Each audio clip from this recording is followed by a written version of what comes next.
Un accord de trêve entre Israël et le Hamas serait en bonne voie selon Washington, mais cela n'empêchera pas l'offensive sur Rafah selon Benyamin Netanyahou.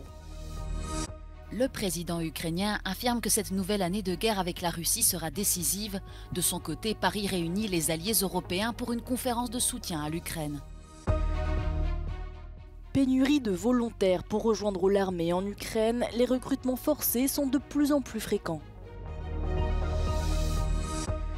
Le parti de la gauche européenne a désigné l'Autrichien Walter Bayer pour être le candidat à la présidence de la Commission européenne.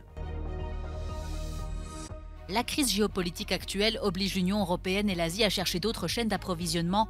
Le corridor du milieu qui passe par l'Asie centrale pourrait devenir une route commerciale indispensable.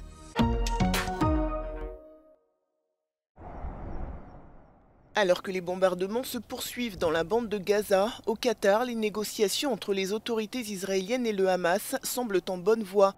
Un terrain d'entente aurait même été trouvé selon Washington. Ces pourparlers permettraient d'arriver à un accord sur la libération des otages, mais également un cessez-le-feu.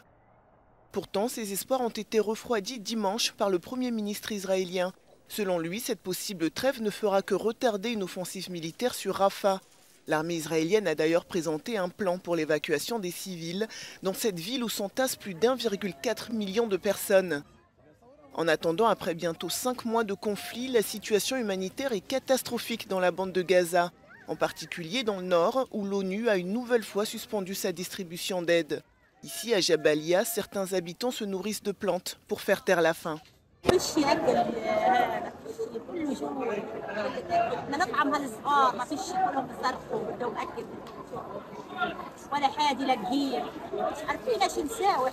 Selon l'ONU, 2,2 millions de personnes, soit la majorité de la population de la bande de Gaza, sont menacées d'une famine de masse. Selon le ministère de la Santé du Hamas, plus de 29 600 Palestiniens ont été tués dans ce conflit. Cette nouvelle année de guerre avec la Russie sera décisive. C'est ce qu'a affirmé le président ukrainien lors de sa conférence de presse sur le 2e anniversaire de l'invasion russe.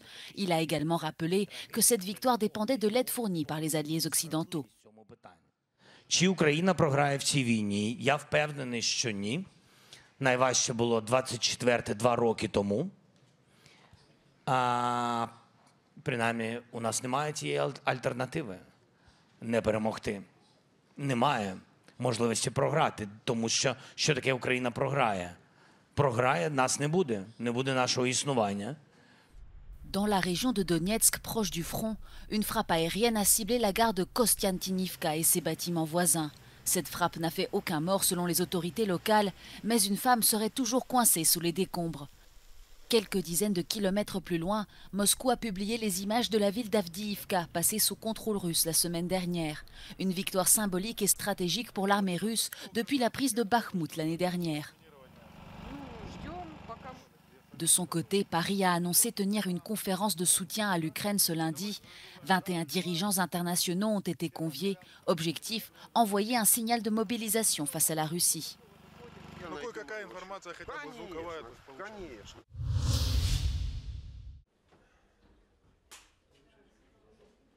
Pénurie de volontaires pour rejoindre l'armée en Ukraine, les campagnes de recrutement n'ont plus l'effet escompté sur la population.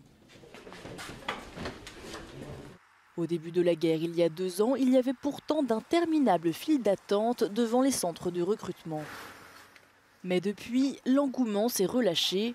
En cause, l'échec de la contre-offensive de l'été dernier, couplé à la baisse des aides occidentales qui n'encouragent pas à rester optimistes. Перед нами стоїть задача звільнити всю Україну, включно з Донбасом, з Кримом, вийти на кордони 91-го року. Задача амбітна і, на жаль, без додаткової мобілізації, без нових побратимів ми не справимося. Les Ukrainiens ont conscience de la situation compliquée le long de la ligne de front qui s'étend sur 1000 km. Mais la mobilisation n'est pas forcément bien vue. Дуже погано, тому що люди втрачають своїх рідних, а це дуже плачевно. Такого не має бути, тому що примусово мобілізувати людей це не окей.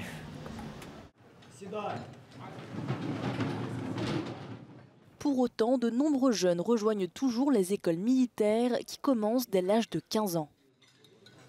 We need to fight together to have freedom and to destroy our enemies, such as Russia.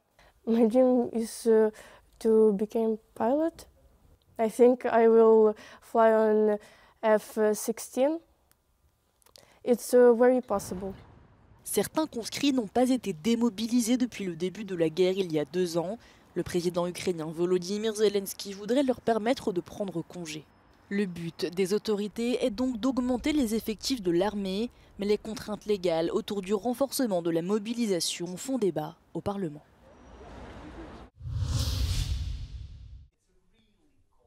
En Transcarpathie, à l'extrême ouest de l'Ukraine, où vit encore une minorité hongroise, la solidarité ne faiblit pas à l'égard des Ukrainiens dans le besoin.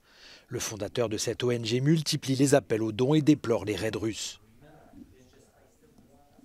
The Russians are destroying warehouses more than our military bases. Les quelques 200 bénévoles de l'association se relayent pour aider les Ukrainiens sur le front et pour se protéger. Ils ont même fabriqué des gilets pare-balles. When you are prepared for the war, then you have a peace. Igor, lui, est un médecin soldat. En repos pour quelques jours, il a assisté aux batailles les plus sanglantes sur le front de l'Est. Selon lui, les Ukrainiens ont 2 choix, soit perdre la vie, soit tout perdre.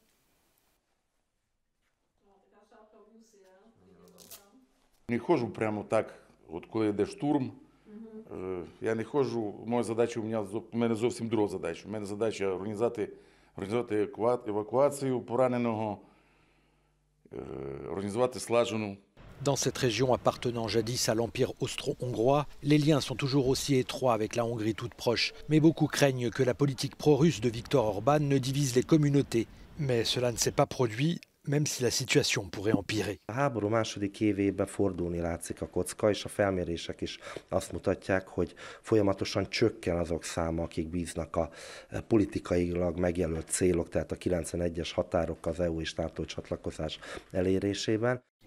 À Užhorod, à l'abri des raids aériens, ou à Kiev, régulièrement bombardés, les familles comptent aussi leurs disparus, des soldats fauchés par une guerre meurtrière qu'ils n'ont jamais souhaitée.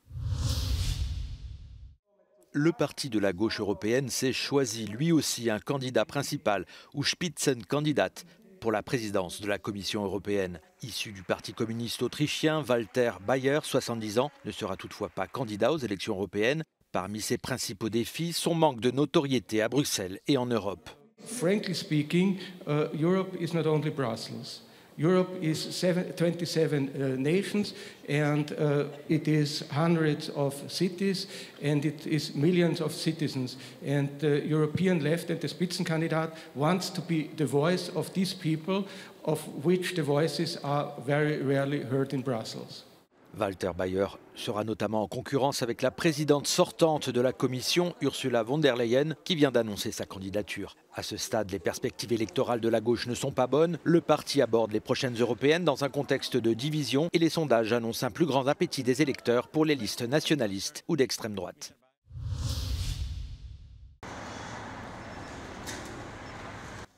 Malgré les efforts des gouvernements européens et de la Banque centrale européenne, l'inflation persiste.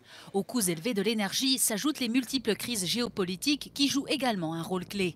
Les guerres en Ukraine et à Gaza, les attaques des Houthis en mer Rouge et les tensions entre les États-Unis et la Chine. Όλες οι κρίσεις, κάθε μία